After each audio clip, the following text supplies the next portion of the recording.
voulais juste intervenir pour vous expliquer notre vote, qui sera un peu différent des autres années, puisque d'habitude nous votons contre en étant dans l'opposition. Ce n'est pas une opposition systématique, c'est que notre programme n'était pas celui de la majorité actuelle, et donc le budget que nous élaborerions si nous avions été élus ne serait pas le même. Ceci dit, cette année, nous n'allons pas voter contre, nous allons nous abstenir pour deux raisons que j'ai expliquées en commission.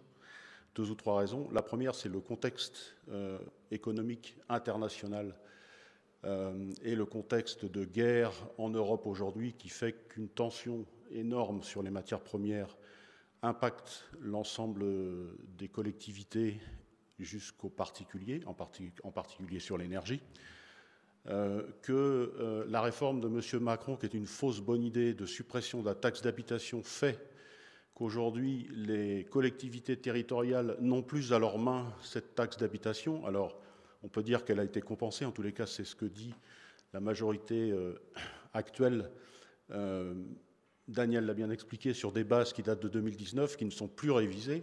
Et puis ensuite, ça, toute tendance politique confondue, la parole de l'État vaut que pour ceux qui y croient.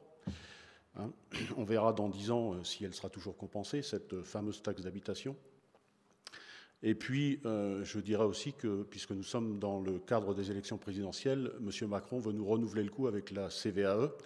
Donc, pour les gens qui ne connaissent pas ça, alors ça ne concerne pas la ville de Guyancourt, mais vous allez voir tout de suite que ça va l'impacter, puisqu'il s'agit de la contribution, à la valeur ajoutée des entreprises, qui est une partie de l'ancienne taxe d'habitation, qui est l'une des ressources majeures de l'agglomération.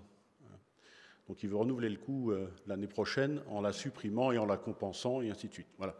Donc pour ces 2 ou 3 raisons, nous nous abstiendrons sur ce budget en saluant le travail des services et la pédagogie que Daniel y met en permanence en commission et encore aujourd'hui, avec ces superbes slides dont je souhaiterais faire une requête. Est-ce que nous pourrions les avoir dans les annexes du compte-rendu, s'il vous plaît? Merci.